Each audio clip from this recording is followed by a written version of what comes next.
Boom! Figure mode here.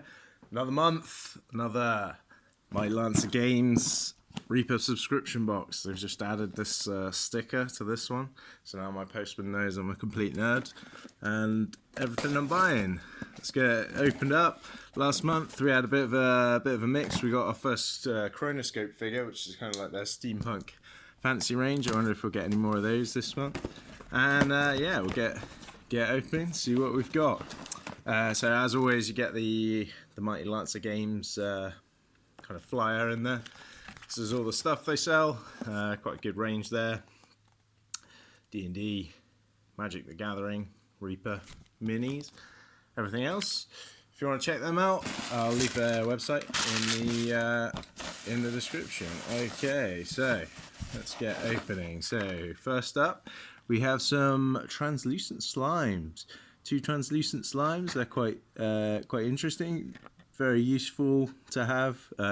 Lots of slime in D&D. Could use these for loads of different things actually. They're pretty good, great, and they're sort of this translucent plastic as well, so you can just use them straight out the packet. What's next? Next up we have a Were-Rat Matriarch. There we go. So it's kind of a rat figure with arms up, almost like a shaman-y type. It's pretty good. Again, it'd be useful. Could use that in a Skaven army if you wanted to. Were-Rat's pretty popular. Next, we've got a Pathfinder miniature. This is Linny, who I believe is a druid character of some kind. I've never really actually played Pathfinder. It's very similar to 3.5 D&D, I think.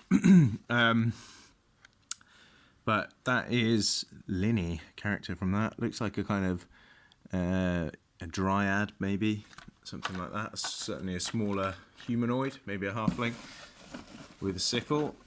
And then we've got, here we go, we've got an undead elf archer, which is quite interesting. If you can see that there, get the sun off it. Nice to have a miniature that's not a human skeleton. That's pretty common.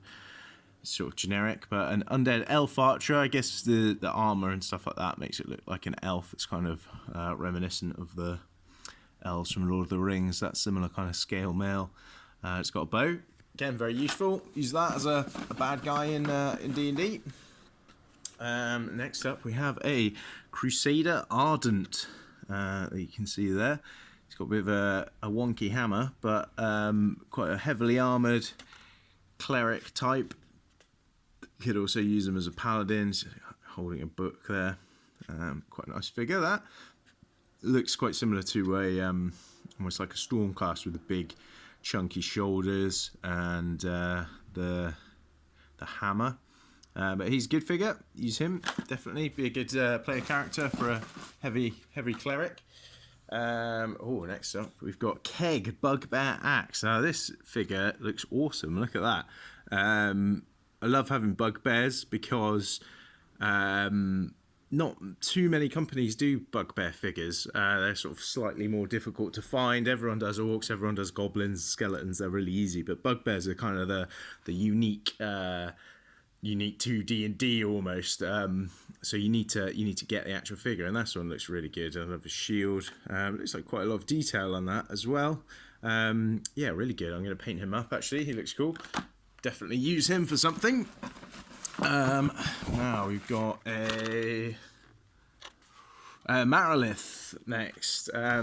This is cool. I like a Marilith. I do actually have one of the Nolzur's Marvelous Miniatures, kind of the D&D proprietary band made by WizKids, the pre-painted ones of a Marilith. And so now I've got a Reaper one. So now I've got 2 Mariliths. They are like snake demons with multiple arms. Yeah, look really good. This one multi-part. I'll open it up and just slot the pieces together actually, so you can sort of see what that looks like.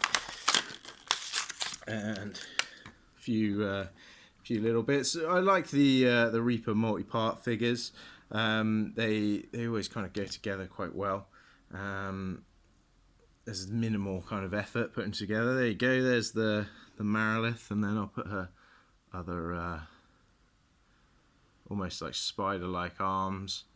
I need a bit of glue for those, but you can see how they go on. She does have a hair piece as well. There we go. So she's kind of like a snake woman, demon. So yeah, again, very cool. Nice figure. And we've also got just one more. There's 2 more figures in there. We've got a Sheeress, Dark Elf Queen next. Again, nice to have a female figure. Quite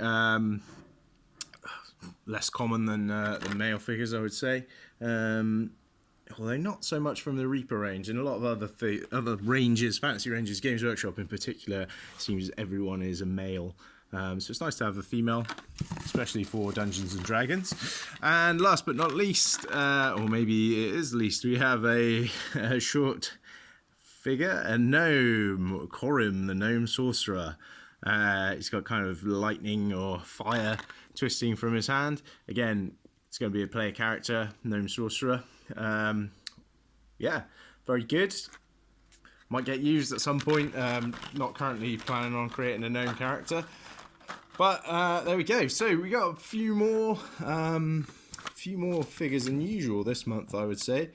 We didn't get any. Normally get kind of a larger figure in the box, but I guess they've foregone that this month. So we've got 1, 2, 3, 4, 5, 6, 7, and the Marilith, which I've opened, is 8. So we've got 8 boxes. You normally get kind of 7, and one of those will be a larger figure. Is there anything else in the box? Just some tissue paper and a packet of Haribo, which I can have for my breakfast.